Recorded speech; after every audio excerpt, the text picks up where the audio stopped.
Si Victor Agbayani, subok ang pangalan. Marami nang napatunayan.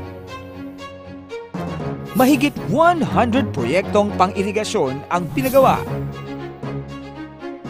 Lagpas 400 kilometro ng concrete and asphalt roads paved.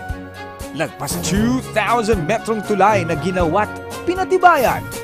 Lagpas 900 na silid-aralan at paaralan. Mahigit 1,000 na eskolar na kabataan. Mahigit 200,000 ang napagbigyan ng mga proyektong pangkalusugan. Tunay na nagmamalasakit. Madaling lapitan. Tunay na ika'y pakikinggan. Dito na tayo sa may paninindigan. Sa May 10, isang pangalan. Vote Victor Agbayani for Governor. Ibalik ang dangal ng Pangasinan.